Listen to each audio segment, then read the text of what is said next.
नमस्कार दोस्तों, मैं हूं आरती प्रजापति। स्टडी ऑफ साइकोलॉजी में आप सभी का हार्दिक स्वागत करती हूं। दोस्तों, आज की इस वीडियो में हम रिलायबिलिटी के बारे में बात करने वाले हैं। वैसे हम रिलायबिलिटी काफ़ी टाइम से पढ़ रहे हैं ना। तो एक बार हमने पढ़ा था क्या, आइटम रिस्पॉन्स थियरी पढ़ा रिलायबिलिटी के अंतर्गत।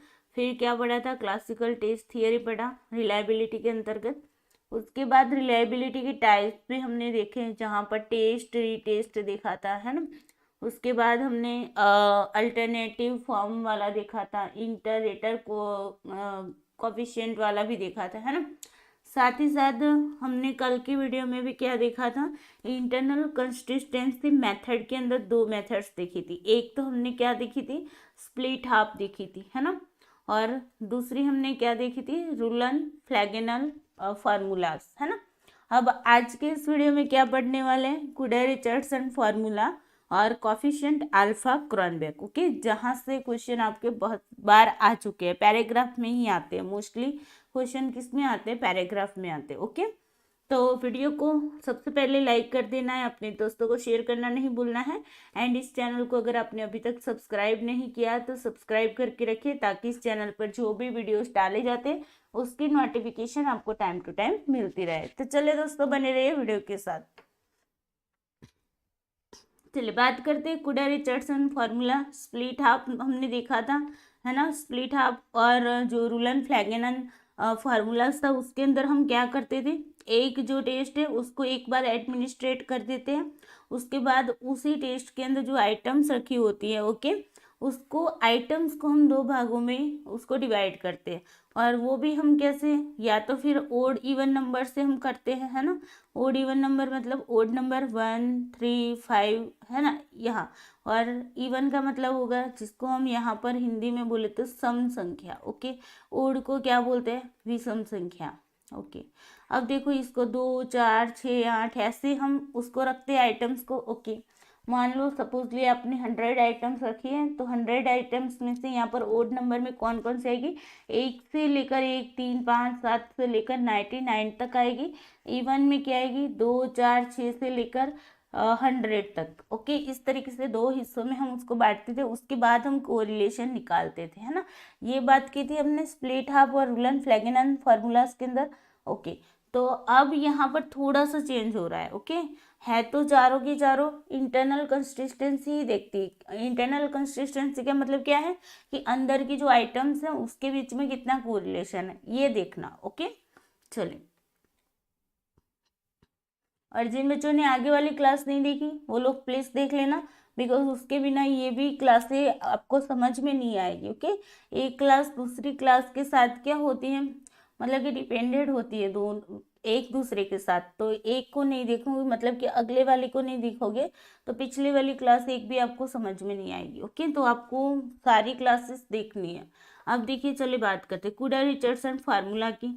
तो ये जो फार्मूला है वो किसने दिया है, तो फ्रेडरिक कुडर और M.W. रिचर्डसन ने दिया है। दोनों अलग अलग पर्सन है, उन दोनों ने ये मिलकर फार्मूला दिया है। ओके, तो आपको ये नाम भी आना चाहिए, क्योंकि एग्जाम के अंदर कुछ भी पूछा जा सकता है ना। तो Frederick Kudar and M.W. Richardson जो है, उन्होंने 1973 में अपनी शोधों के आधार पर उन्होंने क्या किया था, परीक्षण के आंतरिक संगति विश्वसनीयता, मतलब कि इंटरनल कंसिस्टेंसी रिलायबिलिटी ज्ञात करने के लिए कई सूत्रों का प्रतिपादन किया था। यहाँ पर उन्होंने बहुत सारे फॉर्मूलाज मतलब कि प्रतिपादित किए हुए थे, किसके लिए, तो इंटरनल कंसिस्टेंसी रिलायबिलिटी को चेक करने के लिए। ओके, अब इन उन्होंने जितने भी फॉर्मूलाज बनाए थे, ओके, उनमें से फार्मूला नंबर 20 और फार्मूला नंबर 21 वो सबसे ज़्यादा लोकप्रिय हो सका। ओके, तो यहाँ पर दो फार्मूला जो है वो दोनों अलग अलग फार्मूला है। ओके, और जितने उन लोगों ने फार्मूलाज बनाए हैं उनमें से सिर्फ दो फार्मूला ऐसे थे जो मतलब कि प्रचलित हो गए, लोकप्रिय हो गए। ओके, और एक वो कौन से थे, एक तो था 20 नंबर का और दूसरा था 21 नंबर का। अब देखो इसको लिखते कैसे हैं, तो KR 20 लिखा जाता है और दूसरा लिखा जाता है KR21। अब देखो यहाँ पर डिफरेंस थोड़ा सा ही है, दोनों है तो एक ही जैसे। ओके, ये जो 21 है ना, ये इसका 20 का क्या है, मॉडिफाई रूप है। ओके, मतलब उसके अंदर थोड़ा सा चेंज करके उसको यहाँ पर रखा गया है। ओके, इसी के अंदर से आया है, 20 के अंदर से ही आया है। अब देखो स्प्लिट हाफ मेथड की तुलना में कुडर रिचर्डसन फार्मूला जो है वो ये लाभ है, इसका ये लाभ है कि इसमें परीक्षण के दो बराबर आधे भाग में बांटने की जरूरत नहीं है। स्प्लिट हाफ मेथड में हमने क्या किया था कि दो हिस्सों में इसको बांटते थे कि नहीं, है ना, ऐसे आइटम्स को दो हिस्सों में बांटते थे ना, लेकिन यहाँ पर हम दो भागों में इसको बांटते नहीं है। ओके, डायरेक्टली यहाँ पर फॉर्मूलाज लगाते हैं और कोरिलेशन निकालते हैं। ओके, अब देखो इसमें KR20 जो है ना वो बेसिक फार्मूला है और KR21 जो है वो KR20 का ही एक परिवर्तित रूप, मतलब कि मॉडिफाई फॉर्म है। ये बात मैंने आपको अभी बताई है ना, तो इसमें से ही निकल कर आया है, KR20 में से निकल कर KR21 आया है। ओके, चलिए अब देखो यहाँ पर क्या ध्यान में रखने योग्य बात है कि ऐसी कौन सी चीज होगी जिससे आपको पता चलेगा कि हाँ यहाँ पर कुडर रिचर्डसन फार्मूला ही लगेगा, है ना, तो ये आपको पता होना चाहिए। अब देखो जो भी परीक्षण मतलब कि जो टेस्ट है उसके सभी एकांश, एकांश का मतलब क्या है, आइटम्स होती है ना, तो जितनी भी आइटम्स है वो कैसे होनी चाहिए, सम जाती है, मतलब कि होमोजीनियस होनी चाहिए। होमोजीनियस का मतलब क्या होता है कि सारी चीजें उसके अंदर समान होनी चाहिए। मतलब यहाँ पर अगर हम टेस्ट के कंटेक्स्ट में होमोजीनियस का बात करें तो यहाँ पर क्या है कि उसके अंदर जो भी आइटम्स रखी जाएगी ना, टेस्ट के अंदर जो भी आइटम्स रखी जाएगी वो सारी कैसी होगी, समान होगी। कैसी होगी, समान होगी, मतलब कि एक ही फैक्टर का क्या करती है, ये मेजर करती होगी। ओके, मतलब कि जो चीज़ें बताती है वो एक ही फैक्टर के बारे में बताती है। ओके, जैसे कि हम एंजाइटी का टेस्ट बना रहे हैं, है ना, तो ये जो हमारी जो टेस्ट के अंदर की जो आइटम्स है वो सिर्फ और सिर्फ एंजाइटी की ही मतलब कि एंजाइटी का ही मेजर करती होनी चाहिए।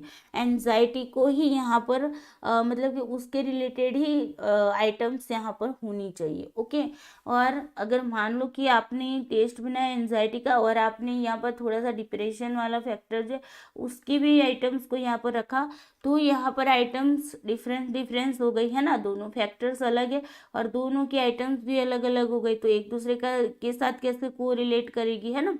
तो यहाँ पर होमोजीनियस का मतलब ये है कि एक ही फैक्टर को वो एक ही फैक्टर के रिलेटेड आइटम्स होनी चाहिए, समान रूप से आइटम्स होनी चाहिए। अगर अलग अलग आप फैक्टर की आइटम्स रखते हो तो वो हो जाएगा हेट्रोजीनियस।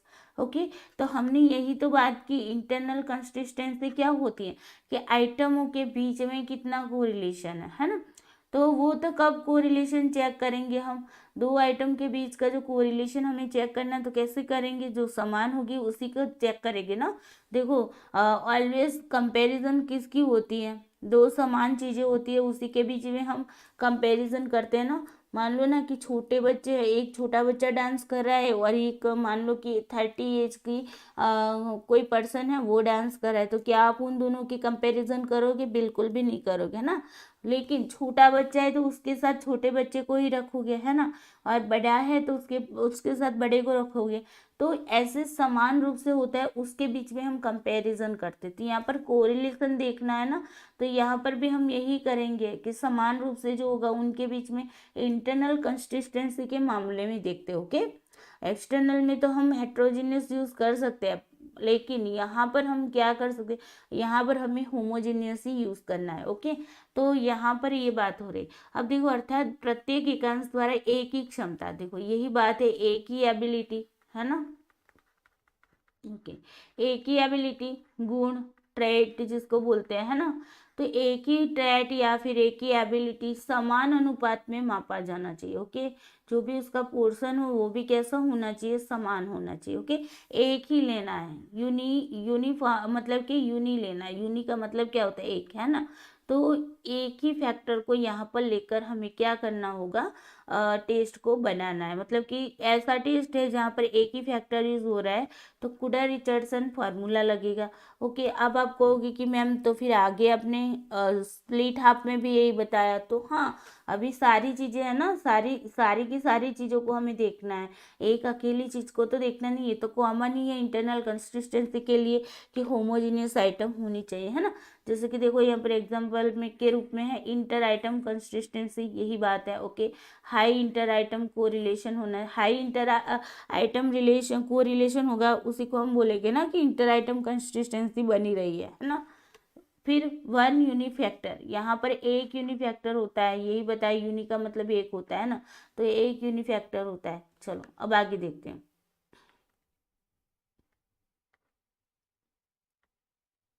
ओके, अब देखो परीक्षण की एकांक का अंकन जो है वो डाइकोटोमस आइटम यानी कि +1 0 में होना चाहिए। देखो यहाँ पर जो स्कोरिंग करते हैं ना हम, जो भी टेस्ट के जो आइटम्स है उसका स्कोरिंग मतलब कि हम जो ऑप्शंस रखते हैं है ना, उसके बेस पर जो स्कोरिंग करते हैं, तो स्कोरिंग कैसा होना चाहिए, डाइकोटोमस आइटम होनी चाहिए। डाइकोटोमस का मतलब क्या होता है, डाई का मतलब क्या होता है, दो होना, है ना। तो डाइकोटोमस का मतलब होता है कि दो ही यहाँ पर मतलब कि ऑप्शन होने चाहिए। दो ऑप्शन किस तरीके से, जैसे कि सपोजली मान लो कि मैंने कोई MCQs, जिस तरीके से आप नेट के एग्जाम देते हैं ना, नेट के एग्जाम में जो आपके ऑप्शंस होते हैं, मान लो कि ये क्वेश्चन है, ओके ये क्वेश्चन है और ये ABCD आपके ऑप्शन है। ओके, यहाँ पर स्कोरिंग कैसे होता है, यहाँ पर ये नहीं देखा जाता कि आप मतलब कि उसके अंदर कितना ऑप्शंस कितने रखते हैं, वो नहीं है यहाँ पर। ओके, यहाँ पर ये देखा जाता है आप स्कोरिंग किस बेस पर करते हैं। तो देखो मान लो कि यहाँ पर हमारा नेट का जो है वो स्कोरिंग क्या होता है कि अगर आपका आंसर जो है वो ट्रू हुआ, मतलब कि सही हुआ, ओके राइट हुआ, तो हम उसको क्या करते हैं, +2 स्कोर दे देते हैं ना। अगर आपका आंसर रॉन्ग हुआ, है ना, तो रॉन्ग हुआ तो आप क्या करोगे, उसको रॉन्ग हुआ तो 0 दे दोगे।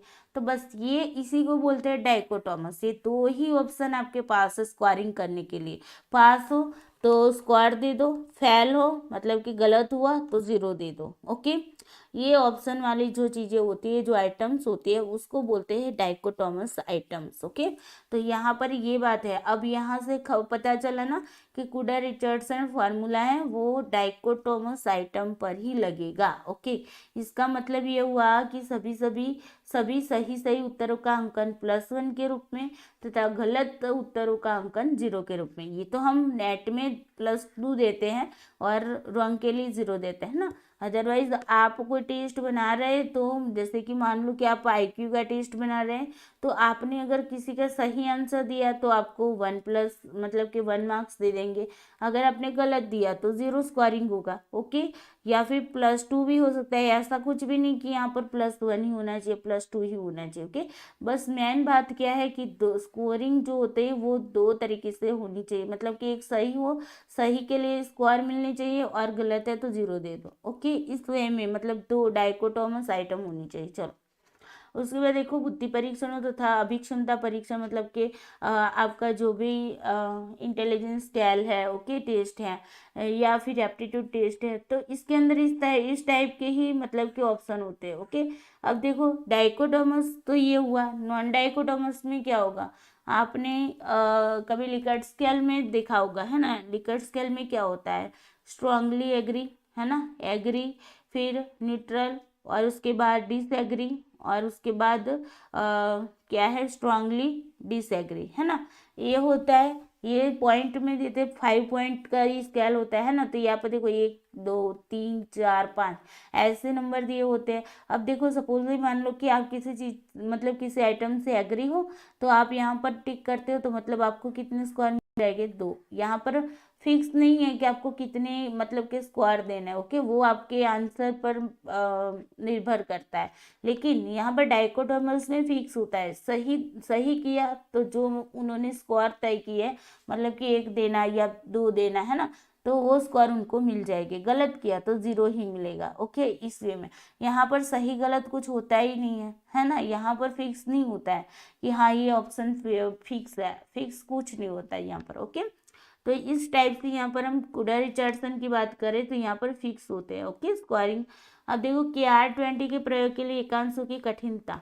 अब देखो item of difficulty level, okay, ये देखा जाता है यहाँ पर केआर फॉर्मूला जो है उसके अंदर आइटम ऑफ डिफिकल्टी लेवल देखा जाता है, हमने करवाया हुआ है आपको, है ना।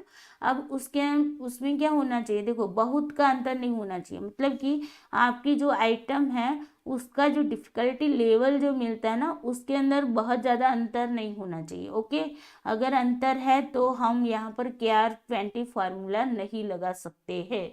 तो आपको यहाँ पर याद रखना है कि जो आइटम है उसका जो डिफिकल्टी लेवल है ना उसमें डिफरेंस ज़्यादा नहीं होना चाहिए। ओके, अब बात करते हैं KR21 की।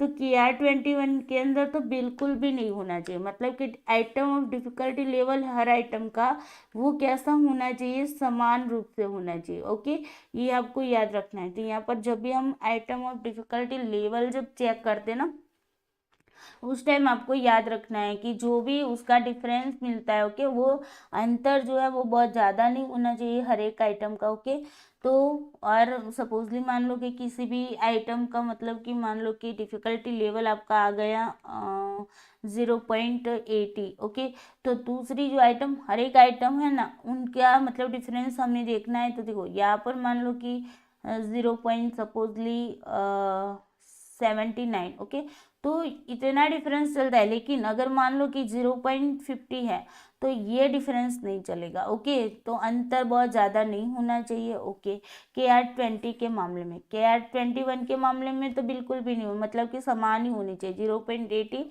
तो 0.80 ही होनी चाहिए। ओके, डिफिकल्टी लेवल इतना होना मतलब समान रूप से यहाँ पर डिफिकल्टी लेवल होना चाहिए। तो यही से आपको पहचानना होता है कि कभी कभी पैराग्राफ दिया होगा और पैराग्राफ में ये मेंशन किया होगा। ओके, तो आपको पता होना चाहिए ऐसी चीज़ों मतलब थियरी बेस्ड चीज़ों को रखेंगे तो आपको पता होना चाहिए कि ये फॉर्मूला कब लगेगा। ओके, तो इन दोनों के बीच में यही एक डिफरेंस है। ओके, सबसे ज़्यादा डिफरेंस ये है कि KR20 के अंदर हम थोड़ा सा डिफरेंस, थोड़ा सा ही, ओके, बहुत ज़्यादा भी नहीं, थोड़ा सा अंतर होना चाहिए, अदरवाइज बहुत ज़्यादा अंतर है तो हम नहीं लगाएंगे। और KR21 में तो बिल्कुल भी डिफरेंस नहीं होना चाहिए, समान होना चाहिए। ओके, अब देखो KR20 एंड KR21 के प्रयोग के लिए परीक्षण को देखो स्पीड टेस्ट पर ये नहीं लगेगा। ओके, ओनली पावर टेस्ट होना चाहिए। स्पीड टेस्ट पर ये KR20 और KR21 ओके वो नहीं लगेगा। वैसे तो स्प्लिट हाफ भी नहीं लगता था, है ना,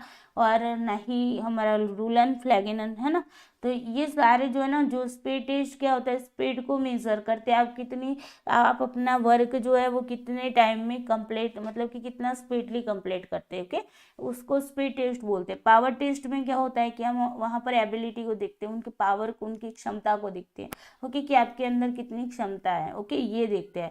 तो पावर टेस्ट पर ही कुडर रिचर्डसन फॉर्मूला लगेगा, स्पीड टेस्ट में नहीं लगेगा। ओके, तो ये उसकी थोड़ी सी कैरेक्टरिस्टिक्स है जिसको आपको ध्यान में रखकर आपको पता चल सकता है कि यहाँ पर कौन सा फॉर्मूला लगेगा। ओके, चलो अब बात करते हैं KR फार्मूला जो है वो फार्मूला पूछा नहीं जाता है, लेकिन हमें पता होना चाहिए कि किस तरीके से इसकी थियरी बनती है, बिकॉज थियरी बेस्ड क्वेश्चन आ सकते हैं। ओके, तो यहाँ पर फार्मूला है KR20 का, पहले देख लेते हैं। ओके, KR20 का फार्मूला क्या कह रहा है कि n डिवाइडेड बाई n-1 है। ओके, होल में है आपके variance. Okay, variance minus sigma PQ। Okay, sigma का मतलब समझते हो, हमने आप लोगों ने मास्टर में भी कभी कभी सिग्मा देखे होंगे। ओके, मतलब कि स्टेटिस्टिकल का आता ही है। उसके बाद ये है आपका वेरिएंस। ओके, अब देखो जो यहाँ पर समझते एन क्या है आपका, परीक्षण में एकांशों की संख्या, मतलब कि item. Okay, number of item, numbers of item. Okay, जो आइटम्स है, मान लो सपोजली आपकी 50 आइटम आपके टेस्ट के अंदर है तो वो हो जाएगा आपका n। ओके, अब देखो उसके बाद है ये वेरिएंस। वेरिएंस किसका होगा, जो भी स्क्वायर आएंगे ना आपकी, मान लो कि यहाँ पर आइटम 50 आइटम है। ओके, तो उन सभी का जो स्क्वायर आएगा ना, तो वो स्क्वायर होगा, उसका क्या किया जाएगा, ये स्क्वायर आए टोटल स्क्वायर। ओके, ये क्या है, स्क्वायर्स आया। ओके, और उसका क्या निकाला जाएगा, वेरिएंस निकाला जाएगा। ओके, वेरिएंस मतलब समझते हो ना, हमने आगे भी बात की, मीन निकालना पड़ता है, उसके बाद स्टैंडर्ड डिवीजन निकालना पड़ता है, स्टैंडर्ड डिवीजन का स्क्वायर कर लो तो आपका वेरिएंस बन जाएगा। ओके, तो यहाँ पर जो वेरिएंस है वो स्क्वायर करके वेरिएंस निकाला जाएगा। ओके, अब देखो सिग्मा पी क्यू क्या है, तो पहले सिग्मा का मतलब होता है सम करना, सारी चीजों को इकट्ठा करना। ओके, सम करना। अब देखो प्रत्येक एकांश की कठिनता स्तर, यहाँ पर पी का मतलब क्या है, पी हमने इंडेक्स ऑफ डिफिकल्टी में देखा था, उसका ही ये क्या है संकेत है पी, है ना। तो पी क्या है, difficulty level of each item, हर एक आइटम का डिफिकल्टी लेवल चेक करेंगे। मान लो कि एक आइटम है उसका डिफिकल्टी लेवल चेक कर लो, दूसरी आइटम है उसका डिफिकल्टी लेवल चेक कर दो, तीसरी आइटम है उसका डिफिकल्टी लेवल चेक कर दो। इन सभी का यहाँ पर हम क्या करते हैं, प्रत्येक एकांश की कठिनता स्तर होता है पी आपका। ओके, और सिग्मा पी जब लगेगा तो मतलब क्या होगा, ये जो सारी की सारी हमारी 50 आइटम थी ना, तो यहाँ पर ये 50 आइटम तक के जो हमारे डिफिकल्टी लेवल जो हमें मिला, ओके, उनका हम क्या कर देंगे, सम कर देंगे। ओके, उनका क्या करेंगे, सम करेंगे, उसको ही बोला जाएगा सिग्मा पी। ओके, समझ गए। अब देखो यहाँ पर डिफिकल्टी लेवल कैसे चेक किया जाता था, हमने आपको बताया था, थोड़ा सा रिवाइज करवा देते। P is equal to R divided by N, ये आपका डिफिकल्टी लेवल चेक करने के लिए क्या है, उसका फॉर्मूला है। आर क्या होता है, जितने भी सही किए हैं, मान लो कि आइटम नंबर 1 है, ओके, तो कैसे लिखी जाएगी, P1 लिखे जाएगा, मतलब कि आइटम नंबर 1 है। और आर मतलब क्या होगा कि आइटम नंबर 1 के अंदर सपोजली मान लो कि 100 बच्चे को टेस्ट दिया, तो आइटम नंबर 1 के अंदर कितने बच्चों ने सही आंसर किया, सपोजली मान लो कि 70 बच्चों ने P1 मतलब कि आइटम नंबर 1 को सही किया है। ओके, और 30 बच्चे ऐसे जिन्होंने गलत किया है। ओके, तो P1 तो मतलब R क्या हो गया हमारा, 70 हो गया सही आंसर देने वाले, डिवाइडेड बाय क्या होगा, N क्या होगा आपका, N होगा आपकी टोटल संख्या, टोटल कितने बच्चे हैं, 100 बच्चे, तो डिवाइडेड बाय 100, बस ऐसे करना था। 0 0 कट लो, यहाँ पर आपका P1 कितना आया, 0.7 आया। ओके, इस तरीके से हम क्या निकालते हैं, index of difficulty level. Okay, difficulty level को यहाँ पर ऐसे निकाला जाता है। ओके, अब दूसरा देखो क्यू क्या है, क्यू है प्रत्येक एकांश पर गलत उत्तर देने वालों का अनुपात, यानी कि यहाँ पर कैसे प्रोपोजल निकाली जाएगा, तो 1 माइनस पी करेंगे। अब देखो 1 माइनस पी करना है, हमारे क्यू मिल जाएगा, Q is equal to 1 minus P. अब देखो 1 हमारे पास तो यहाँ पर 1 तो है, पी क्या है हमारा, मान लो ये आइटम है, आइटम नंबर 1 का देखो हर एक आइटम का पूछा कहा है। Okay, each item. ओके, तो यहाँ पर 0.7 था, तो 1 माइनस 0.7 को कर दो, अब जो आंसर आएगा वो क्या हो जाएगा, आपका क्यू आएगा। देखो 1 में से 0.7 को मान लो कि 0.7 को क्या करे, माइनस करे, तो 10 में से 3 और यहाँ पर 0, मतलब कि 0.3 आपका क्यू आ गया। ओके, 0.3 आपका क्यू आ गया। बस अब ये जो सारी वैल्यू मिली, ये क्यू मिला आपको, ये पी मिला आपको। ओके, यहाँ पर एन हमने ढूंढ लिया, तो अब आपकी क्या मतलब कि देखो यहाँ पर पी क्यू मिला ना, वो क्यू कैसे होगा, फिर हर एक आइटम का निकालना है, जैसे कि 50 आइटम है तो 50 आइटम का यहाँ पर ये जो टोटल करेंगे, सिग्मा का मतलब क्या होता है, सम होता है ना, तो पी का भी सम करेंगे और क्यू का भी सम करेंगे, इसी तरीके से क्यू का सिग्मा क्यू देखेंगे। ओके, और फिर जाके हम यहाँ पर उन वैल्यूज को, यहाँ पर जो वैल्यूज मिलेगी उनको यहाँ पर पुट कर देंगे। Okay, clear. चलो, आई होप फार्मूला समझ में आ गया होगा कि क्या प्रोसेस की जाती है। अगेन एक बार समझा देती हूँ कि फार्मूला के बेस पर ही थियरी आपको याद रह जाएगी। हम क्या करते हैं, पहले तो हमने एडमिनिस्ट्रेट कर दी आइटम को, टेस्ट को। ओके, उसके बाद हम क्या करते हैं कि हर एक आइटम का, हर एक जो भी आइटम है 1 2 3 4 ओके 5, ये जो आइटम है इनका मतलब कि क्या करते हैं, सही आंसर करने वाले लोगों को देखते हैं, गलत आंसर करने वाले लोगों को देखते हैं। ओके, हर एक आइटम के अंदर। ओके, अब इनका हम क्या करते हैं, इनका डिफिकल्टी लेवल चेक करते हैं। तो डिफिकल्टी लेवल कैसे चेक करोगे, तो डिफिकल्टी लेवल के लिए हमने फॉर्मूला यूज किया था, P is equal to R divided by N। Okay, तो यहाँ पर हम क्या करेंगे, सभी के जो स्कोर आए होंगे, उन्होंने जिन जिन लोगों ने सही आंसर किया है उनको हम टोटल संख्या से भाग करते जाएगी, तो यहाँ पर हमारी वैल्यू हमें मिलती जाएगी। ओके, हर एक की यहाँ पर वैल्यू ढूंढकर हम क्या करते हैं, इनका सम कर देते हैं। ओके, तो ये सम किया तो हमें मिल गया ईपी मिल गया, सॉरी सिग्मा पी मिल गया। और उसी तरीके से सिग्मा क्यू को देखना है तो गलत गलत जो आंसर करे किए होंगे जिन बच्चों ने, उसका हम क्या करते हैं, प्रपोजन देखना है तो हम क्या करेंगे, 1 - पी करते जाएंगे। मतलब कि यहाँ पर पहली आइटम है, उसका जो पी हमें यहाँ पर मिला था ना, वो पी को क्या करेंगे, 1 में से माइनस कर देंगे। तो हमारी यहाँ पर ये देखो पहली वाली जो आइटम है, ओके, उस आइटम का हमें क्या मिल जाएगा, क्यू मिल जाएगा। ओके, तो इस तरीके से हम देखकर यहाँ पर फॉर्मूला के अंदर सारी चीजें पुट करते हैं और आंसर लाते हैं। ओके, तो वो हो गया आपका फूडर रिचर्डसन फार्मूला के बेस पर रिलायबिलिटी को चेक करना। अब बात करते हैं कैट 21 की। कैट 21 में हम क्या करेंगे, तो यहाँ पर देखो फार्मूला सेम टू सेम है, थोड़ा सा चेंज हो रहा है। देखो यहाँ वाला जो था वो तो वैसा का वैसा ही, एन हमारा क्या होगा, टोटल आइटम्स होगी, है ना। अब देखो यहाँ पर क्या है, वेरिएंस आ गया, -NPQ आ गया। अब देखो ये थोड़ा सा आपका क्या हो गया, बदल गया। ओके, उसको हम देखते हैं कि क्या होता है। और ये वेरिएंस से वेरिएंस तो आपको पता है कैसे निकलता है, टोटल जितने भी स्क्वायर है उसका हम वेरिएंस निकालते हैं। ओके, अब देखो P यहाँ पर ऐसे लिखा है P बार और Q बार, तो इसका मतलब क्या है, ये तो सिंपल सा P था। ओके, यहाँ पर भी सिंपल सा Q था, लेकिन यहाँ पर थोड़ा सा चेंज हो रहा है। तो देखो P बार क्या कह रहा है हमें, ये कह रहा है कि यहाँ पर देखते हैं थोड़ा सा। ओके, पी से तात्पर्य प्रत्येक एकांश के प्रति परीक्षार्थी एग्जामिनीज के सही अनुपात का औसत। ओके, मतलब कि यहाँ पर एवरेज निकाली जाती है। किसकी एवरेज निकाली जाएगी, जितने भी मतलब कि हर एक आइटम में जिन जिन बच्चों ने, मान लो सपोजली एक आइटम है उसमें जितने भी बच्चे, मान लो 50 बच्चे हैं तो 50 बच्चे ने जो जो आंसर किए हैं उसका हम प्रपोजल निकालते हैं। ओके,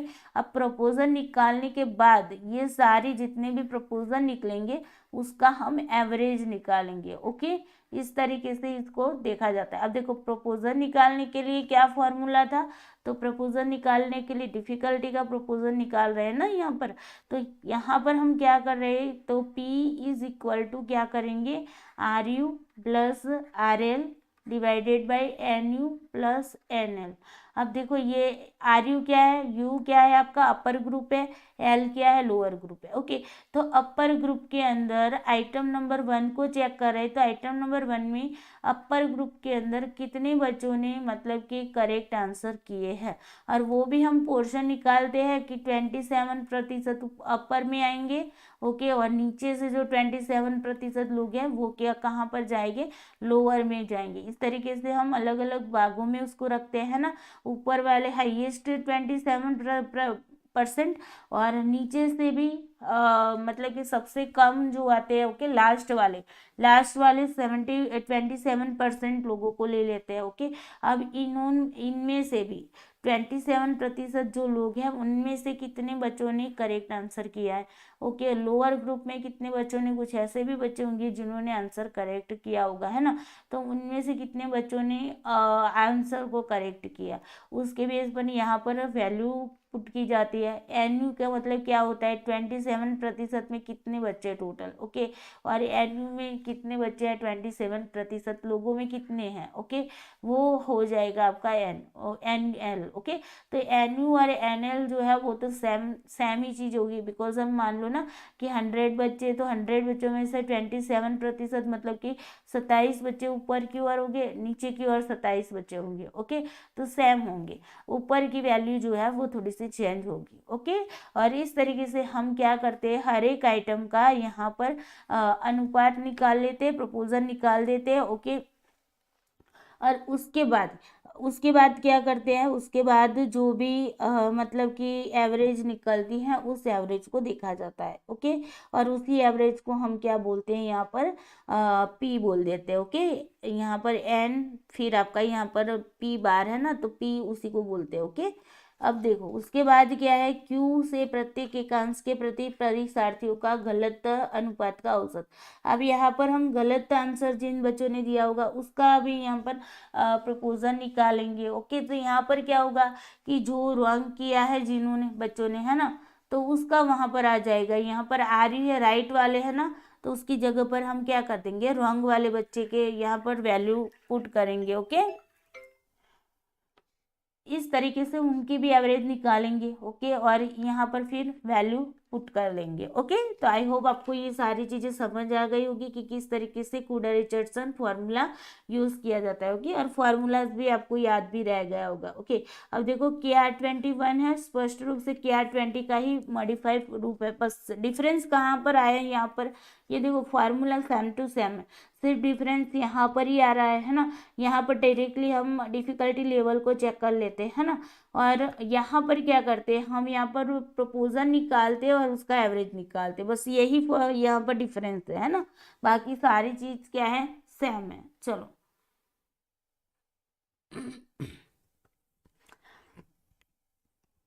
ओके, अब बात करते हैं लिमिटेशंस की। क्या है इसकी लिमिटेशन, तो देखो KR फॉर्मूला का प्रयोग से विषम परीक्षण मतलब हेट्रोजीनियस जो टेस्ट है उसकी मतलब कि एक्चुअल कॉफिशिएंट कम ही आ जाती है। देखो हम पहले तो हमने क्या बताया कि होमोजीनियस टेस्ट पर ही लगता है KR फॉर्मूला, है ना, लेकिन अगर आप मान लो कि सपोजली आप हेट्रोजीनियस पर अगर लगाते हो तो आपका जो कॉफिशिएंट है, एक्चुअल कॉफिशिएंट है, मतलब कि जो सही ओके, तो एक्चुअल कॉफिशिएंट जो है उसके अंदर कमी आएगी, मतलब कम आएगा, और हमारा यहाँ पर क्या होना चाहिए, कॉफिशिएंट ज़्यादा आना चाहिए, है ना। लेकिन अगर अदरवाइज अगर आप हेट्रोजीनियस टेस्ट लगाते हो उस पर हेट्रोजीनियस टेस्ट पर लगाते हो तो मतलब कि आपका कॉफिशिएंट कम आएगा, जो कि हम वो चाहते नहीं है ना। तो ये उसकी लिमिटेशन है KR फॉर्मूला की। अब देखो KR फॉर्मूला का प्रयोग उन परीक्षणों में भी नहीं किया जाता है जिनके एकांशों की कठिनता स्तरों में काफ़ी अंतर हो, जिनका डिफिकल्टी लेवल जो है मतलब कि आइटम्स का तो ज़्यादा मतलब कि अंतर आता हो, अधिक अंतर आता हो, तो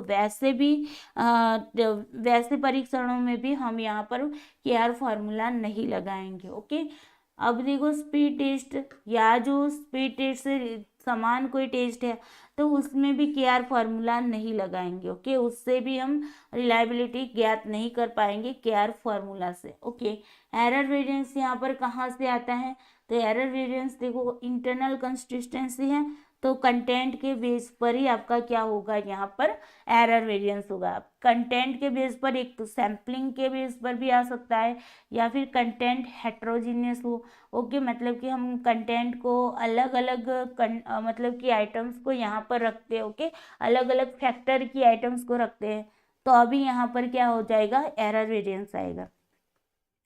क्रोनबेक ने 1951 में अपने शोध के आधार पर यह भी बतलाया है कि अगर गणितीय तौर पर KR विश्वसनीयता गुणांक किसी परीक्षण को विभिन्न ढंगों से विभाजित करने पर प्राप्त सभी तरह के विभक्तार्थ गुणांकों मतलब कि स्प्लिट हाफ कॉफिशिएंट का माध्य होता है। मतलब कि हम स्प्लिट हाफ कॉफिशिएंट जो होता है ना, किसी भी मतलब कि टेस्ट जो है, मान लो कोई टेस्ट है, उसका जो भी स्प्लिट हाफ कॉफिशिएंट जो होगा ना, तो उसका जो मीन होगा, ओके, उसका जो मीन होगा ना, सभी जितने भी तरह के स्प्लिट हाफ कॉफिशिएंट है, ओके, उनका जो मीन होगा ना, तो वो मीन किसके बराबर होगा, KR फॉर्मूला के बराबर। ओके, तो यहाँ पर ये बात भी याद रखनी है कि स्प्लिट हाफ कॉफिशिएंट जो है उसके जो मीन होता है उस मीन के बराबर आपका KR कॉफिशिएंट होता है। ओके, तो ये भी आपको याद रखना है। चलो डायरेक्टली क्वेश्चन आ सकता है। अब देखो, अब आ जाते हैं क्रोनबेक की ओर। ओके, ये था हमारा कूडर रिचर्डसन फार्मूला।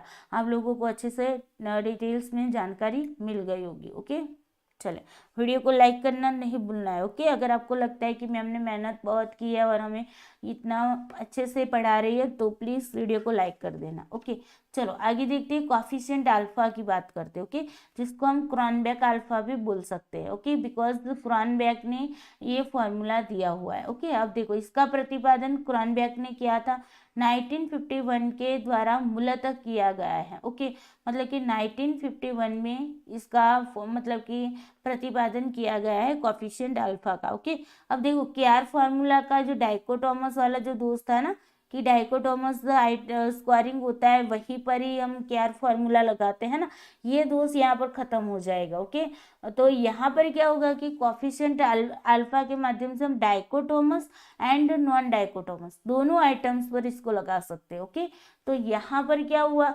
सिर्फ देखो केआर फार्मूला जो था उसके अंदर सिर्फ डाइकोटोमस आइटम्स को ही रखते थे। ओके, लेकिन यहाँ पर हम क्या कर रहे हैं, डाइकोटोमस और नॉन डाइकोटोमस दोनों को रख रहे हैं। ओके, मतलब कि यहाँ पर जिस तरीके से हमने लिकर्ट स्केल का आपको एग्जांपल दिया था है ना, जहाँ पर कोई फिक्स स्क्वायरिंग नहीं होता है कि हाँ इतने ही मतलब कि सही गलत कुछ नहीं होता वहां पर, है ना, तो वैसे जो आइटम है वहां पर भी आपका कॉफिशिएंट अल्फा लगेगा और डाइकोटोमस में भी लगेगा। ओके, जहां पर फिक्स होता है सही या गलत। ओके, अब देखो इसमें जब परीक्षण के एकांश ऐसे होते हैं जिनका प्राप्तांक लेखन मल्टीपल चॉइस मेथड भी हो सकती है, मल्टीपल स्क्वायर आइटम भी होती है ना, तो इस तरीके से समझना, मल्टीपल चॉइस मेथड के अंदर भी होता है ना कि मल्टीपल स्क्वायर्स भी आ जाते हैं ना, तो ये सारी जो होगी वो आपकी कॉफिशिएंट अल्फा के अंदर आएगी। मल्टीपल चॉइस जो मेथड है ना वो आपकी मतलब कि केआर में भी लगेगी, लेकिन वहाँ पर फिक्स होना चाहिए कि सही किया तो ये मार्क्स मिलेंगे, गलत किया तो ये मार्क्स मिलेंगे। ओके, और मल्टीपल स्क्वायर में क्या होता है, यहाँ पर कोई फिक्स नहीं होता कि सही किया तो इतने मार्क्स मिलेंगे, गलत किया तो 0 मिलेगी, ये नहीं, सही किया तो मतलब सही गलत कुछ होता ही नहीं। ओके, फिर इसके द्वारा होते जैसे कि देखो ना, स्ट्रांगली एग्री, एग्री, न्यूट्रल, फिर डिसएग्री और स्ट्रांगली डिसएग्री, लिकर्ट स्केल याद आ गई है ना, तो यहाँ पर इस तरीके से हम क्या करते हैं, मल्टीपल स्क्वायर भी देते हैं, मतलब कि 1 2 3 4 5 है ना, तो अगर 5वें नंबर पर अगर आपने क्लिक किया तो आपको 5 स्क्वायर मिल जाएगा, तो ये क्या है मल्टी, किसी ने 2 नंबर को टिक किया तो उसको 2 मिल जाएगा। ओके, किसी ने 3 को टिक किया तो 3 मिल जाएंगे, इस तरीके से मल्टीपल स्क्वायर यहाँ पर है। ओके, अब देखो पर्सनालिटी टेस्ट है, एप्टीट्यूड टेस्ट है, एटीट्यूड टेस्ट है। ओके, उनमें केआर का उपयोग नहीं कर सकते। ओके, पर्सनालिटी टेस्ट है आपका, एप्टीट्यूड टेस्ट है, ओके, या फिर एटीट्यूड टेस्ट है। ओके, उसके अंदर हम नहीं कर सकते बिकॉज यहाँ पर क्या होता है, यहाँ पर जिस तरीके से लिकर्ट स्केल होती है ना उस तरीके की स्केल को यूज किया जाता है। ओके, ऐसी परिस्थिति में हम आंतरिक संगतता, अगर हमें इंटरनल कंसिस्टेंसी रिलायबिलिटी देखना है, ओके, तो क्या करना पड़ेगा, हमें कॉफिशिएंट अल्फा या तो फिर क्रॉनबेक अल्फा का मतलब कि यूज करना पड़ेगा। ओके, अब देखो गुणांक अल्फा जिसको कॉफिशिएंट अल्फा बोला जाता है, तो कॉफिशिएंट अल्फा को आंतरिक संगतता के माध्यम से विश्वसनीयता ज्ञात करने की सबसे मान्य विधि मतलब जनरल मेथड माना जाता है। ओके, ये जो है ना वो बहुत ही पॉपुलर मेथड माना जाता है बिकॉज यहाँ पर देखो ना कि इंटरनल कंसिस्टेंसी अगर हमें देखनी है तो यहाँ पर आपको डाइकोटोमस आइटम पर भी लगा सकते हो, नॉन डाइकोटोमस पर भी लगा सकते हो, है ना, इसलिए इसके मतलब कि ये जो मेथड है वो जनरल मेथड मानी जाती है। अब देखो यहाँ पर एरर वेरिएंस कहाँ से आएगा, तो यहाँ पर एरर वेरिएंस आएगा कंटेंट के बेस पर, इंटरनल कंसिस्टेंसी है तो कंटेंट के बेस पर यहाँ पर क्या होगा, एरर वेरिएंस आएगा। तो यहाँ पर भी यही होगा कंटेंट सैम्पलिंग, और कंटेंट अगर आपका हेट्रोजीनियस हुआ तो अभी यहाँ पर एरर वेरिएंस आएगा बिकॉज यहाँ पर भी क्या होनी चाहिए, होमोजेनियस आइटम्स होनी चाहिए। ओके, जब भी हम इंटरनल कंसिस्टेंसी की बात करते हैं ना तो आपको याद रखना है कि आइटम्स कैसी होनी चाहिए, होमोजेनियस होनी चाहिए। ओके, अब देखो गुणांक अल्फा को संभावित परीक्षण का औसत प्राप्त करने के लिए माना जाता है। ओके, अब देखो जो कॉफिशिएंट अल्फा है ना उसको हम क्या मानते हैं कि जो भी संभावित टेस्ट है उसका एवरेज प्राप्त करने के लिए इसको माना जाता है, मतलब कि सभी के मान लो ना कि हमने क्या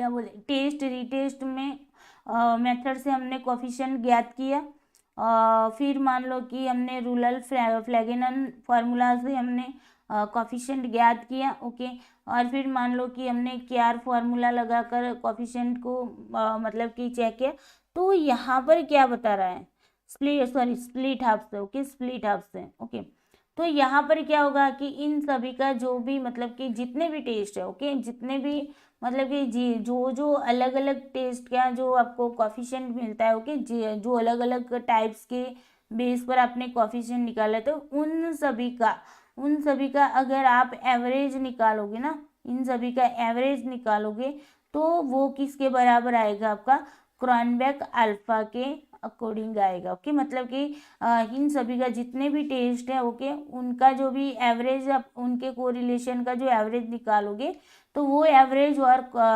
आपका जो कॉफिशिएंट अल्फा है उसका जो मतलब कि रिलायबिलिटी निकली है वो सेम होगी। ओके, तो ये बात आपको याद रखना है। क्रॉनबेक अल्फा को डाइकोटोमस आइटम वाले टेस्ट पर लगाया जाता है और उसी टेस्ट पर KR20 फार्मूला भी लगाया जाता है। देखो यहाँ पर हमने क्या बताया कि हम अदर जो जितनी भी टाइप्स है, ओके, और रिलायबिलिटी चेक करने की, तो इन सभी का अगर हम एवरेज निकालते हैं तो वो एवरेज किसके बराबर निकलेगा, कॉफिशिएंट अल्फा के बराबर निकलेगा। ओके, अब दूसरी बात यहाँ पर क्या होती है कि KR20 जो है फॉर्मूला वो हम किस पर लगाते हैं, डाइकोटोमस आइटम पर लगाते हैं ना।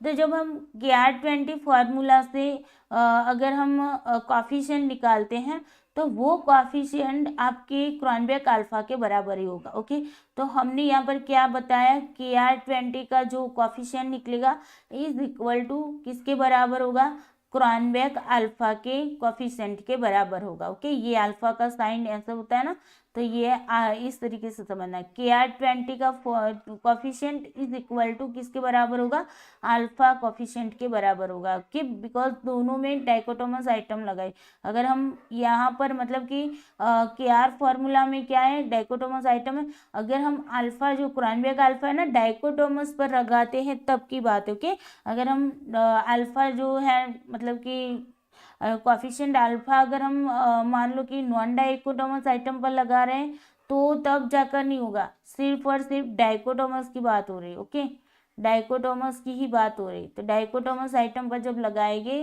दोनों के दोनों फॉर्मूला, तो दोनों की वैल्यू कैसे मिलेगी, सेम मिलेगी। ओके, चलो उसके बाद देखो, अगर हम 2 हाउस वाले टेस्ट पर क्रॉनबेक लगाते हैं तो हाई कॉफिशिएंट अल्फा आएगा। 2 हाउस वाले मतलब कि स्प्लिट अप है ना, तो उसके अंदर हम 2 भागों में इसको बांटते हैं, है ना।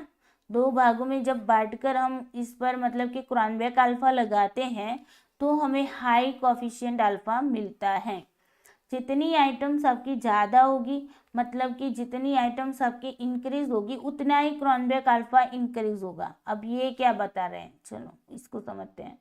कि मान लो कि सपोजली हमने पहले 50 आइटम रखी, उसके बाद मान लो कि हम रखते हैं 70 आइटम, तो हमने यहाँ पर जो आइटम थी उसमें क्या किया, आइटम्स को इंक्रीज किया, है ना,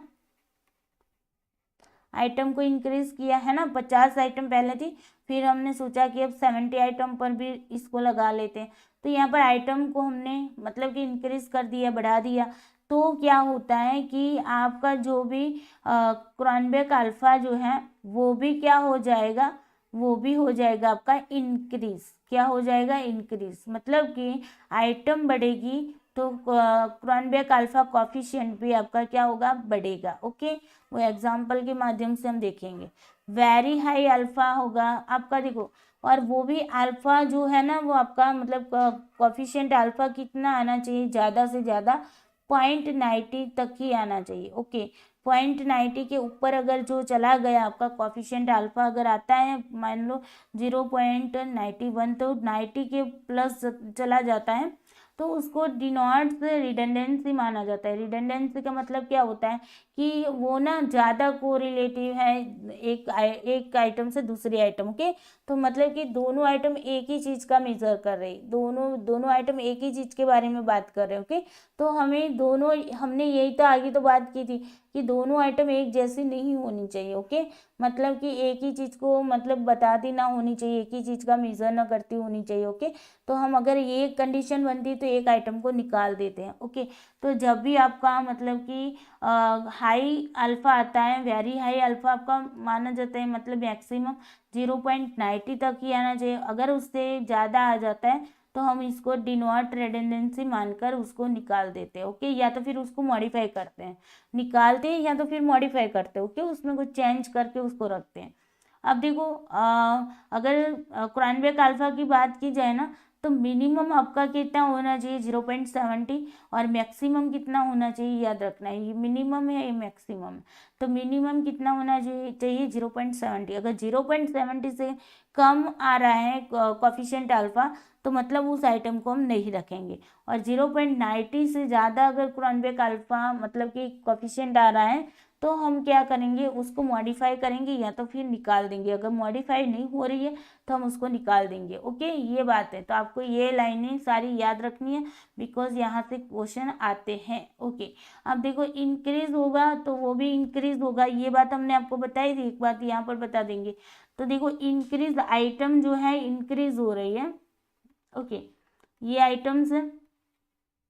ओके, आइटम्स जो है वो इंक्रीज हो रही है तो आपका कोफिशिएंट अल्फा जो है, ओके, कोफिशिएंट अल्फा जो है वो भी क्या होगा, इंक्रीज होगा, है ना। अगर मान लो कि आइटम आपकी डिक्रीज हो रही है, ओके, डिक्रीज हो रही है तो आपका कोफिशिएंट अल्फा भी क्या होगा, डिक्रीज ही होगा। ओके, इंक्रीज के लिए आपके पास फॉर्मूला है, कैसे इंक्रीज हो मतलब कि इंक्रीज की जाए तो किस तरीके से आप उसको निकालेंगे कोएफिशिएंट का अल्फा। ओके, डिक्रीज के लिए हमारे पास फॉर्मूला नहीं, लेकिन आपको क्या होता है कि सपोजली आपको बताया जाए कि चलो कि आइटम है, ओके, उसका क्रॉनबेक अल्फा मान लो कि सपोजली 0.7 है। ओके, बिकॉज हम 7 से 9 तक यहाँ पर प्रेफर कर रहे हैं ना, तो 0.7 आपकी मान लो कि अल्फा है। ओके, और आइटम जो है उसको डिक्रीज किया जाता है, मतलब कि 50 आइटम थी उसमें से हमने 40 आइटम को रखा। ओके, तो यहाँ पर आपका जो आंसर बनेगा, आपको डायरेक्टली पूछा जाएगा कि आप बताओ कि अल्फा कोफिशिएंट कितना होगा, तब यहाँ पर डिक्रीज के मामले में बता रहे हो। ओके, डिक्रीज के मामले में हम क्या करेंगे, यहाँ पर हम इसके जो नियरेस्ट जो भी वैल्यू होगी ना 0.7 के नियरेस्ट उसी वैल्यू को यहाँ पर रख देंगे। ओके, सपोजली आपको 4 ऑप्शन दिए हैं, यहाँ पर 0.4 दिया है, 0.2 दिया है, यहाँ पर मान लो सपोजली 0.69 दिया है, और यहाँ पर मान लो 0.6 दिया है। ओके, तो यहाँ पर इसकी 0.7 का मतलब क्या होता है, 0.70 होता है ना। अब इसके नियरेस्ट कौन सी वैल्यू आपको दिख रही है, देखो 0.4 का मतलब 0.40 है, 0.2 का मतलब 0.20 है, और यहाँ तो दिया हुआ है 0.69 और यहाँ पर 0.60। तो यहाँ पर सबसे नियरेस्ट वैल्यू कौन सी है, तो आप बताओगे कि मैम ये वाली, तो ये वाला आपका करेक्ट होगा। ओके, बहुत ज़्यादा मतलब कि डिक्रीज नहीं होता है, आइटम जितनी हम डिक्रीज करते तो बहुत ज़्यादा डिक्रीज नहीं होता है। ओके, इंक्रीज के लिए फॉर्मूला है, इंक्रीज के लिए फॉर्मूला है, और यही बात आपको क्वेश्चन में पूछी भी गई है। ओके, तो हम आगे भी देखेंगे, 2019 का एक PYQS मैंने यहाँ पर रखा है ताकि आपको पता चले किस टाइप के क्वेश्चन पूछे जाते हैं। ओके, अब समझते हैं इस फॉर्मूला को, ओके, अल्फा कोफिशिएंट के फॉर्मूला को समझते। ये फॉर्मूला पूछा नहीं जाता, ओके, लेकिन आपको समझ में आए थियरी क्या है तो उसके लिए हम फॉर्मूला को समझते हैं। ये जो है वो आपका अल्फा का साइन है। ओके, यहाँ पर k divided by k-1। Okay, यहाँ पर वर्ल के अंदर है आपका 1 माइनस सिग्मा, v का मतलब होगा वेरिएंस, v का मतलब क्या है, वेरिएंस। ओके, वेरिएंस है डिवाइडेड बाई यहाँ पर वेरिएंस जो है वो किसका है, यहाँ पर टोटल स्क्वायर का है। ओके, टोटल स्क्वायर का, ये टोटल स्क्वायर्स का क्या है, वेरिएंस है, वेरिएंस। ओके, और ये वाला जो वेरिएंस है वो वेरिएंस क्या किसका है, ईच आइटम। ओके, हर एक आइटम जो है उन आइटम का क्या किया जाता है, वेरिएंस निकाला जाता है, और उसका फिर हम क्या करते हैं, सम करते हैं। सिग्मा का मतलब क्या है, सिग्मा का मतलब सम करना होता है ना। बस ये चीजें समझ गए आप लोग। अब थियोरी को समझते हैं, क्या करते हैं, टेस्ट तो हमने उनको दे दिया है ना, फिर टेस्ट को ले भी लिया। अब क्या करेंगे, जितनी भी आइटम है हमारे टेस्ट के अंदर, मान लो सपोजली 100 आइटम है, तो हम हर एक आइटम का ओके यहाँ पर 1 2 3 4 ओके इस तरीके से हर एक आइटम 100 आइटम्स है हमारे पास। ओके अब यहाँ पर हम क्या करेंगे, मान लो 50 बच्चे हैं, कितने 50 बच्चे हैं। ओके आइटम्स कितनी है, 100 आइटम्स है। ओके बच्चे कितने हैं, एग्जामिनीज हैं।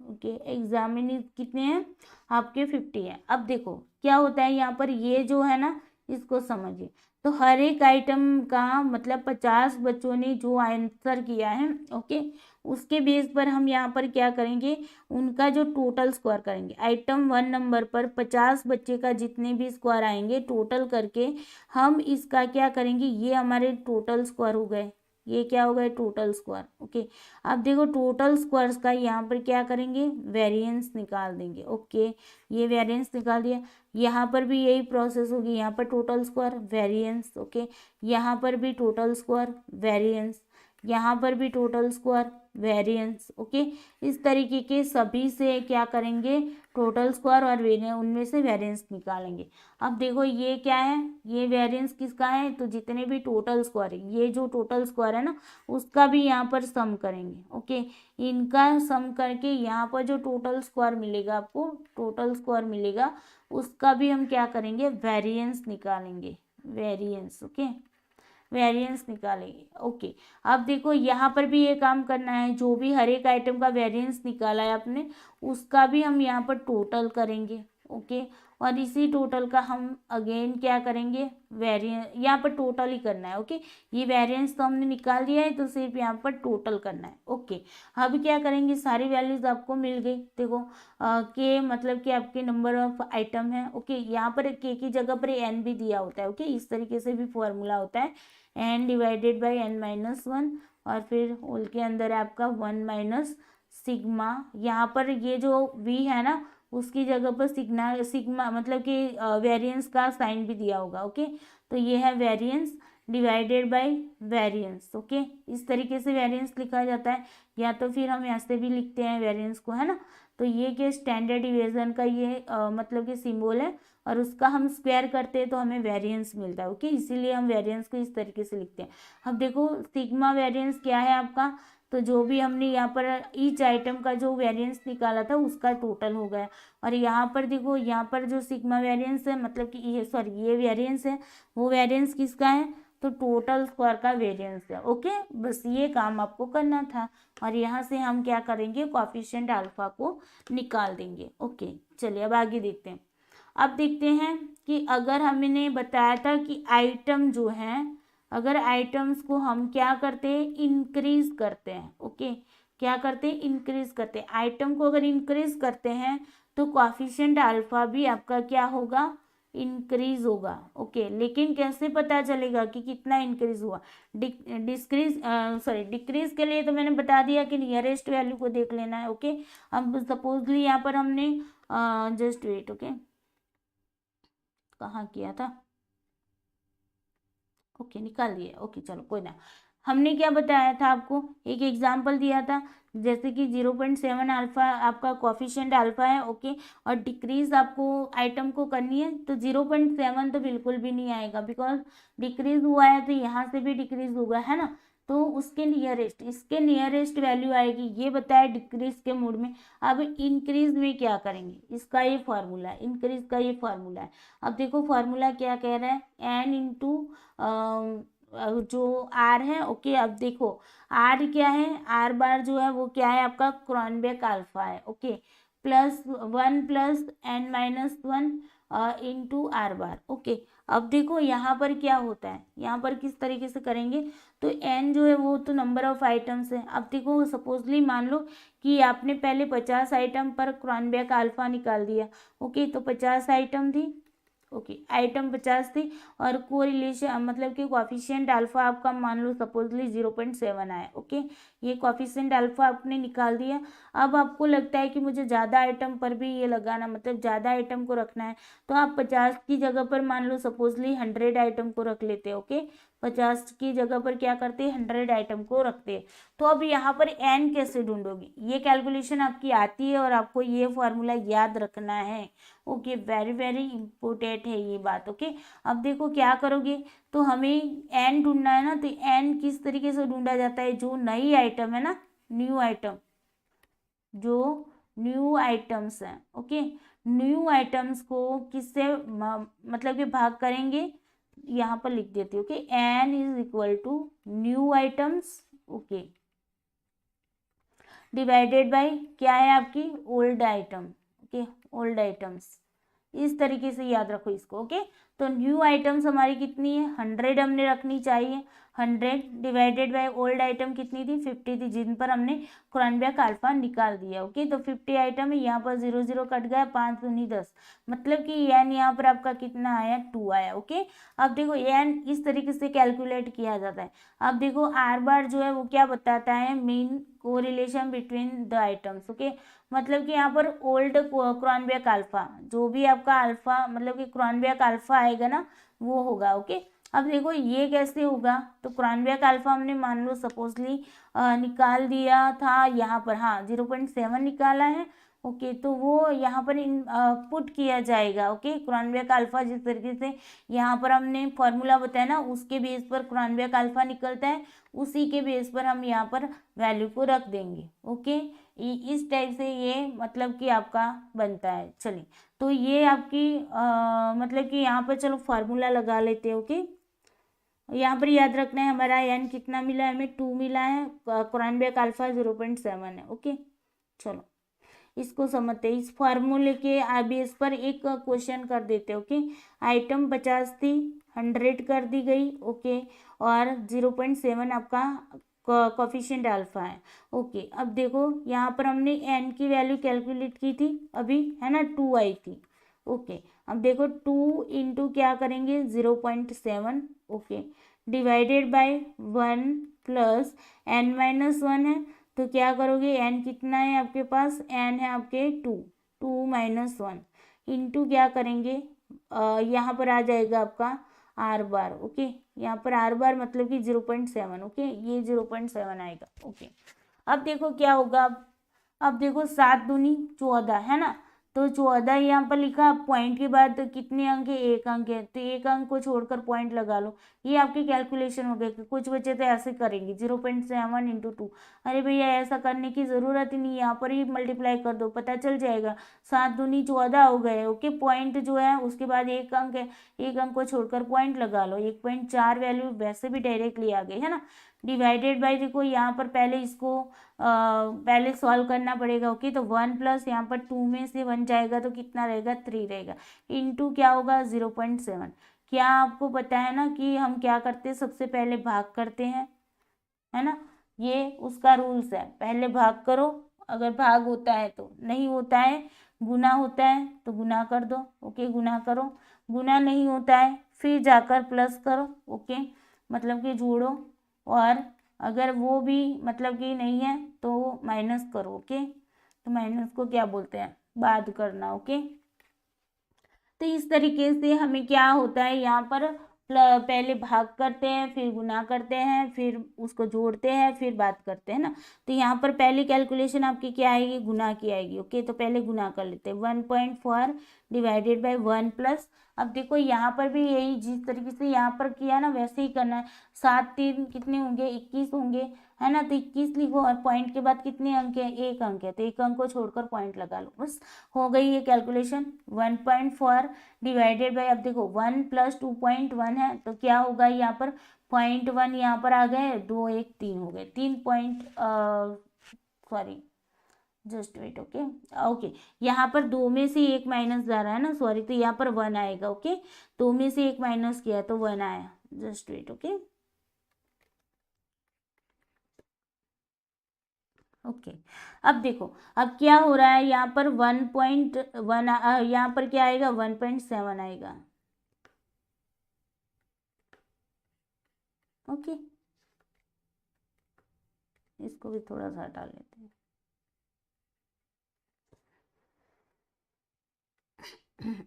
ये 1 आ गया आपका, 2 में से -1 गया तो 1 आ गया। ओके, अभी इसकी कैलकुलेशन करते तो एक सित्ते कितने होंगे, 7 होंगे, है ना।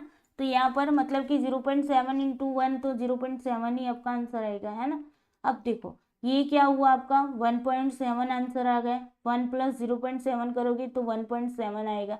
पॉइंट पॉइंट ऊपर नीचे चला जाता है। ओके, ये आपको पता होना चाहिए मैथमेटिक्स में। अब आपके पास कितने रहे हैं, अब आपके पास 14, ओके 14/17 रहा, है ना। तो यहाँ पर देखो 14/17 अगर आप करने जाओगे तो आपको यहाँ पर कैलकुलेशन इतनी करनी पड़ेगी, 14/17। ओके, तो 14 यहाँ पर कम है, 0 पॉइंट आ गया, यहाँ पर 0 लगा लो। अब देखो 17 का पहाड़ आपको पढ़ना है। ओके, तो 17 को देखो अगर हम 10 से मल्टीप्लाई करते हैं तो कितने आते हैं, 170 आते हैं, है ना। तो यहाँ पर 9 से 8 से मल्टीप्लाई करते हैं, 8 से 56, यहाँ पर 5, 8 8 5 14, 146, ये भी ज़्यादा बन गया, है ना। नहीं, 8 5 13, ओके 136, 17 8 136। ओके, तो ये हो गया आपका 136। अब आए फिर से 4 आपके पास। ओके, ऊपर यहाँ पर 0 उतार लो तो 17 दूनी कितने होते हैं, 34, है ना। 17 दूनी 34। अब यहाँ पर 6 आया, ऊपर से 0 उतार लो। ओके, अब देखो 17 दूनी 34, 7 3 कितने हो गए, 7 3 51 हो गए ना, 7 3 51 हो गए। तो ये हाँ, ये आ जाएगा 7 3 51। ओके, अब आए आपके पास कितने, 9। बस यहाँ तक आपको करना है, पॉइंट के बाद 3 अंकों तक हमें जाना है। तो ये आपका आंसर आ गया 0.823। ओके, तो ये आपका क्या बन गया, क्रोनबेक अल्फा। ओके, तो हमारी पहले क्या था, 0.7 था, मतलब कि 0.70 था। ओके, आप देखो इंक्रीज होकर इतना हो गया, है ना। तो ये बात यहाँ पर बताई जा रही है। तो ऐसे कैलकुलेशन आपको करनी होगी। चलो, अब इसी के बेस पर एक क्वेश्चन है जो आपका 2019 में पूछा गया है, उसी को लिया है। ओके, 2019 का ही है मे बी। ओके, तो ये जो देखो पैराग्राफ दिया है, इस टाइप के ही क्वेश्चन आते हैं और ये आपका पूछा गया क्वेश्चन। पैराग्राफ को हम एक बार पढ़ लेते हैं ताकि आपके दिमाग में सारी चीजें घुस जाएं। देखो, शहर के एक अग्रणी बिजनेस स्कूल का ये दृष्टिकोण है कि उसके विद्यार्थियों को अंग्रेजी भाषा के प्रयोग में अच्छी प्रवीणता होनी चाहिए। ओके, अंग्रेजी भाषा का जो प्रयोग किया जाता है उसमें उनके पास मतलब कि प्रवीणता अच्छी होनी चाहिए। ओके, अब देखो प्रारंभिक कदम के रूप में स्कूल प्रशासन ने यह निर्णय लिया कि भाषा के प्रयोग हेतु एक संक्षिप्त परीक्षण तैयार किया जाए। ओके, टेस्ट तैयार करने की बात हो रही है। प्रोजेक्ट प्रभारी ने 30 मदें रखी, कितनी आइटम रखी, 30 आइटम पहले रखी। प्रत्येक मद के 5 वैकल्पिक उत्तर थे। देखो हर एक आइटम जो थी उसके 5 वैकल्पिक उत्तर थे, मतलब कि 5 ऑप्शंस थे जिनमें से एक सही उत्तर था। देखो 5 ऑप्शन तो दिए थे, 1 2 3 4 5 ऑप्शन तो थे, लेकिन सही एक ही आंसर होता था। ओके, अब देखो समझना, आपको समझ में आ जाएगी चीजें। उन्होंने मतलब कि देखो यहाँ से ही समझाती जाती। ओके, अब देखो 33 आइटम्स उन्होंने रखी और उन आइटम्स में भी हर एक आइटम के अंदर जो ऑप्शन रखे थे वो कैसे 5 रखे थे, उनमें से एक ही ऑप्शन जो था वो सही था। तो मतलब ये डाइकोटोमस हो गई, बाकी के गलत हुए। अगर आपने मान लो कि 3 नंबर वाला सही है तभी जाकर आपको स्कोर मिलेंगे, बाकी के अदरवाइज आप अगर टिक करते हो तो आपको स्कोर नहीं मिलेंगे। ये बात यहाँ पर बताई जा रही। तो मतलब कि ये जो आपकी आइटम है वो कैसी है, डाइकोटोमस है। ओके, अब देखो उन्होंने क्या किया, 250 विद्यार्थियों के प्रतिदर्श को 30 मदें दी। अब देखो 250 विद्यार्थियों पर ये पहले क्या किया गया, ये जो मतलब आइटम्स वाली टेस्ट बनाई थी वो दी गई। ओके, अब देखो फिर क्या हुआ, आइटम विश्लेषण, मद विश्लेषण। मद का मतलब क्या होता है, आइटम एकांश जिसको बोलते हैं। ओके, तो आइटम एनालिसिस किया। ओके, और फिर आइटम जो भी बाकी बची, फैक्टर एनालिसिस करते हैं ना, तो फैक्टर एनालिसिस में क्या करते हैं कि जितने भी हमारे मतलब कि वेरिएबल होते हैं ना वो एक दूसरे में मतलब कि बहुत ज़्यादा कोरिलेट होते हैं, तो उनको इसके अंदर मतलब कि इन्वॉल्व कर देते हैं। ओके, मान लो कि सपोजली 4 वेरिएबल आपके हैं। ओके, और इन 4 वेरिएबलों में मान लो कि 2 वेरिएबल ऐसे जो एक ही चीज को बता रहे थे, इनको हम क्या करेंगे, ये दोनों जो है ना उसको एक फैक्टर के रूप में हम उसको बना देंगे। ओके, और मान लो कि ये वाले और ये वाले अलग से रह रहे हैं। ओके, मतलब कि इनमें मतलब कोई कॉमन चीज नहीं है, तो ये अलग से हो जाएंगे। ओके, तो टोटल हमारे पास पहले 4 थे तो अब हमारे पास 3 हो गए। तो इस तरीके से फैक्टर एनालिसिस किया जाता है। ओके, तो वेरिएबल का फैक्टर एनालिसिस किया जाता है। ओके, तो यहाँ पर भी यही काम हुआ कि अब देखो उन्होंने आइटम एनालिसिस किया। ओके, मतलब कि आइटम का एनालिसिस किया और फिर जो आइटम बची ओके उसके कोरिलेशन हेतु यहाँ पर ये मतलब कि उसका कोरिलेशन निकाला गया। ओके, अब देखो आइटम एनालिसिस में 25 मदें रखी गई थी, उन्होंने जो 30 मदें लिखी थी, देखो यहाँ पर क्या कहा गया है 30 मदें लिखी, मतलब आइटम्स उन्होंने कितनी लिखी थी 30, जिसमें हमने आइटम पूल के बारे में बताया था ना आप लोगों को क्लास के अंदर, है ना। तो आइटम पूल के अंदर हमने रखी कितनी थी 30 रखी थी, उनमें से ली कितनी, ये आइटम पूल है आपका। ओके, ये क्या है आपका आइटम पूल है, इनमें से ली कितनी 25 ही ली। ओके, जो हम मतलब कि हमें आइटम एनालिसिस करना था उस टाइम हमने 25 को ही रखा। ओके, अब तो हमारी टोटल जो मतलब कि हुई कितनी हुई हमारी 25 आइटम हुई। ओके, अब आगे देखते हैं। परीक्षण के 25 मत प्रारूप को 300 विद्यार्थियों के नए प्रतिदर्शों को दिया गया। 25 आइटम को लेकर हमने जो मतलब कि एक फॉर्म तैयार किया टेस्ट का और उसको 300 स्टूडेंट पर क्या किया गया, नए प्रतिदर्श को दिया गया। जब ट्राई आउट करते थे, पता है ना ट्राई आउट कितनी बार होता था, तो ये दूसरी बार हमने यहाँ पर किया। ओके, और दूसरी बार में हमने फाइनली मतलब कि 25 आइटम को रखा और 300 विद्यार्थियों पर हमने उसको क्या किया, 300 विद्यार्थियों को यहाँ पर सॉरी ओके 300 विद्यार्थियों पर हमने क्या किया, ये टेस्ट अप्लाई किया। अब देखो 3 विश्वसनीयता गुणांकों का परिकलन किया गया। ओके, यहाँ पर 3 रिलायबिलिटी कॉफिशिएंट को देखा गया, कौन कौन सी, तो देखो विश्वसनीयता गुणांक को द्विभाग में बांटा गया। ओके, स्प्लिट हाफ का यहाँ पर यूज किया गया, दूसरा किया गया कुडर रिचर्डसन। ओके, और तीसरा विश्वसनीयता एवं क्रॉनबेक अल्फा। ओके, ये क्रॉनबेक अल्फा। तो देखो यहाँ पर तीन रिलायबिलिटी कॉफिशिएंट को देखा गया। एक तो आपका द्विभाग मतलब कि आपका split half. Okay, split half. Okay, दूसरा आपका केआर फॉर्मूला यूज किया गया। ओके, तीसरा यहाँ पर क्या किया गया, क्रॉनबेक अल्फा। ओके, क्रॉनबेक अल्फा यहाँ पर किया गया। ये तीनों मेथड यहाँ पर लगाई गई। ओके, अब देखो यहाँ पर क्या बता रहे आगे, क्रॉनबेक अल्फा जो था वो आपका 0.7 आया, क्रॉनबेक अल्फा कितना आया 0.7 आया। ओके, अब देखो परीक्षण पुनः परीक्षण विश्वसनीयता का परिकलन भी 8 सप्ताह के अंतराल तक। ओके, मतलब कि 8 सप्ताह के अंतराल पर यहाँ पर क्या किया गया, उनका टेस्ट रीटेस्ट किया गया। ओके, अंतराल पर दोबारा उसी प्रतिदर्श का प्रयोग करते, मतलब कि एक ही सैंपल को यूज करते हैं, सेम सैंपल को, कि सेम सैंपल मतलब एक ही सैंपल। ओके, एक ही सैंपल को हमने 8 सप्ताह तक, ओके 8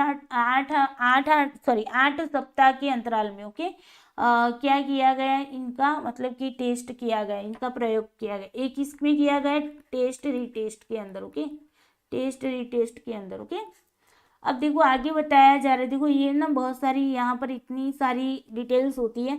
अब यहाँ से 5 क्वेश्चन पूछे जाते हैं। ओके, लेकिन हमने अभी आज के क्लास के कंटेक्स्ट में यहाँ पर एक क्वेश्चन रखा है। ओके, बाकी जो क्वेश्चन है, जो चीज़ें मैं आपको पैराग्राफ को समझा रहे हैं ना, उनमें से 5 क्वेश्चन पूछे गए। ओके, वो हम कल की क्लास में PYQS की क्लास में कराएंगे आपको। ओके, अब देखो परीक्षण पुनः परीक्षण सहसंबंध मिला आपको 0.26। ओके, यहाँ पर जो टेस्ट रीटेस्ट का कोरिलेशन है ना, वो हमें 0.26 मिला, जो 0.01 संभावित स्तर पर महत्वपूर्ण था। ओके, फिर आगे देखते हैं, प्रोजेक्ट प्रभारी के प्रयासों से स्कूल के प्राधिकारी प्रसन्न हुए। ओके, मतलब कि जो प्रोजेक्ट प्रभारी थे उन्होंने ये जो मतलब कि काम किया, उससे स्कूल का जो मतलब कि जो प्राधिकारी थे, प्राचार्य थे, ओके वो खुश हो गए और उन्होंने कहा कि कुछ और समान मदों को जोड़कर, देखो समान मदों होमोजीनियस आइटम को जोड़कर 25 मदों के प्रारूप को विकसित करो। अब देखो यहाँ पर क्या बताएगा कि ये आपने 25 आइटम को रखकर आपने जो टेस्ट मतलब कि बनाया है, अब मुझे 75 आइटम्स को रखकर एक टेस्ट बनाकर दो। ओके, ये बात हो गई। अब आपकी मतलब जो डाटा थे वो आपको मिल गए। ओके, अब देखो क्वेश्चन की ओर चलते हैं। तो यदि प्रोजेक्ट प्रभारी जैसी मदों को शामिल करके परीक्षण का 75 मद प्रारूप तैयार करता है तो उसका संभावित क्रॉनबेक अल्फा क्या होगा। देखो ये ढूंढना है आपको, क्रॉनबेक अल्फा। ओके, तो यहाँ पर एक तो हमने जो पुराने वाले, अब इसको सारा को मैं हटा लेती हूँ। ओके, न्यू स्लाइड ले ले या फिर यहाँ पर चलेगा। चलो ये इनको आप याद रखना। ओके, ये सारी चीज़ों को चलो न्यू से लेते हैं। तो यहाँ पर 25 मत थी आपके पास, पहले कितनी थी आइटम्स, 25 थी, है ना। अब देखो न्यू कितनी ऐड कर की उन्होंने 75 आइटम्स पर बनाने का कहा है ना। अब उसके बाद आपका क्रॉनबेक अल्फा पुराना वाला जो 25 आइटम्स पर आपने निकाला था वो कितना है, 0.7। बस आपको आपका काम हो गया, आपको आपकी जो भी मतलब कि वैल्यूज चाहिए थी वो सारी मिल गई। अब पुट करनी है इसके अंदर, कैसे करोगे, तो हमारा जो मतलब कि फॉर्मूला था वो क्या था, फॉर्मूला यहाँ पर alpha is equal to, okay, alpha is equal to क्या था, एन इंटू यहाँ पर हमारा आर था। ओके, मतलब कि यहाँ पर अल्फा भी लिख सकते हो। ओके, ओल्ड अल्फा लिख लेते हो। ओके, ओल्ड अल्फा, ताकि आपको समझ आए, old alpha. Okay,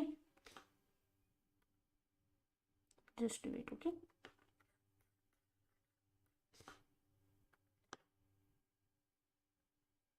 okay,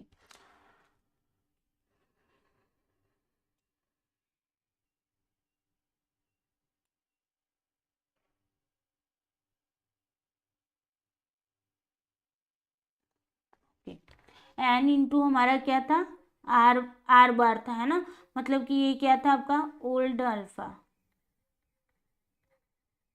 okay, old alpha coefficient समझना। ओके, डिवाइडेड बाय क्या था आपका यहाँ पर, 1 प्लस n-1, है ना, और इंटू आर बार, है ना, ये था आपका। अब देखो यहाँ पर क्या करना है, वैल्यू को पुट करनी है। तो यहाँ पर एन, हमारा एन ढूंढना पड़ेगा ना। तो एन ढूंढने के लिए हमने क्या बताया था, एन ढूंढने के लिए क्या कहा था, ओल्ड जो न्यू आइटम है, new item, okay, new items divided by old item, है ना, ये बताया था आपको, है ना। अब देखो न्यू आइटम कितनी है आपके पास, 75 है, और ओल्ड आइटम कितनी है, 25 है।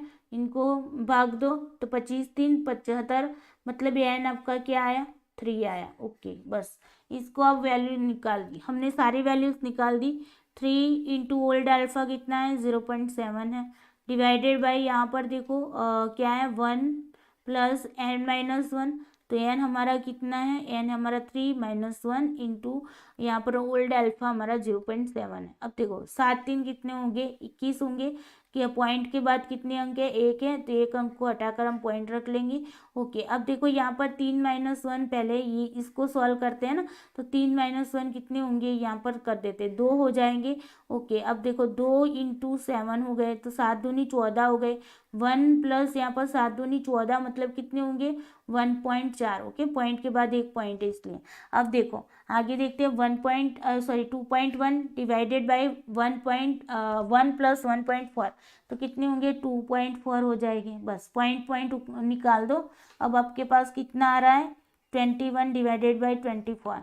तो 7 3 21 होगा, 8 3 24 होगा, 7/8 होगा। अब देखो 7/8 करो, 7/8 करते हैं तो 0 पॉइंट लग जाएगा यहाँ पर 0। तो 8 से देखो 8 8 64 हो गए, है ना, 8 8 64। यहाँ पर 6 रह गया, ऊपर से 0 उतार लो यहाँ पर रखकर। ओके, अब देखो 8 7 56 होते हैं, यस 8 7 56, यहाँ पर 7, 8 7 56, यहाँ पर 4 आ गया। ओके, अभी आगे ऊपर से 0 उतार लो, 0 उतार दिया। ओके, 8 5 40। तो क्या आंसर आया, यहाँ पर क्या मिला आपको, यहाँ पर मिला 0.875, है ना। तो ये आपका करेक्ट आंसर है, यहाँ पर कहीं पर भी, यस है, देखो 3 is the correct answer. Okay, बस इस तरीके से कैलकुलेशन करके क्रॉनबेक अल्फा को ढूंढना होता है। ओके, जो मैन मैन मतलब कि जो पहली बार क्रॉनबेक अल्फा ढूंढते वो ढूंढने का नहीं आता है, लेकिन आइटम्स को बढ़ाकर आपको क्रॉनबेक अल्फा को ढूंढना आता है। ओके, अदरवाइज ये इंक्रीज मोड था। ओके, इंक्रीज की ना 25 में से 75 आइटम को रखी। जब डिक्रीज करना होता है तो मैंने आपको बताया कि नियरेस्ट वैल्यू को देखना है। ओके, वही वैल्यू नहीं रखनी है। 0.80 अल्फा दिया हुआ है। ओके, तो आपको 0.80 वाली आंसर को करेक्ट नहीं करना है, लेकिन इसके नियरेस्ट जो भी होगा कम होगा, इससे कम होना चाहिए। डिक्रीज हो रहा है ना, कम हो रहा है, तो अल्फा कोफिशिएंट अल्फा भी कम ही होगा। ओके, ज़्यादा होगा तो कोफिशिएंट अल्फा, आइटम ज़्यादा कोफिशिएंट अल्फा भी ज़्यादा। ओके, आइटम कम तो कोफिशिएंट अल्फा भी कम होगा। ओके, ये बात आपको याद रखनी। तो आई होप आपको अच्छे से समझ में आ गई होगी चीज़ें, इसलिए एग्जाम्पल के रूप में मैंने यहाँ पर क्वेश्चन भी रख लिया ताकि आपके दिमाग में सारी चीज़ें घुस जाए। ओके, तो जाते जाते वीडियो को लाइक दिल से करते जाना भाई। ओके, और अपने दोस्तों को भी शेयर कर देना। चैनल को सब्सक्राइब नहीं किया तो सब्सक्राइब कर लेना, ताकि इस चैनल पर जो भी वीडियोस डाली जाएंगी उसकी नोटिफिकेशन आपको टाइम टू टाइम मिलती रहेगी। ओके, और अब कल मिलेंगे, और कल अब हम वैलिडिटी करेंगे। रिलायबिलिटी आपका कंप्लीट हो गया है। ओके, अब सिर्फ आपकी क्या बच गई है, वैलिडिटी बचेगी। वैलिडिटी के बाद नॉर्म्स करेंगे। ओके, तो ये थोड़ा सा जो रह गया है उसको कंप्लीट करेंगे। मैं भी इस वीक में आपका ये जो पूरा यूनिट है वो कंप्लीट हो जाएगा। ओके, तो चलिए bye bye, take care you, सबको जय श्री कृष्णा।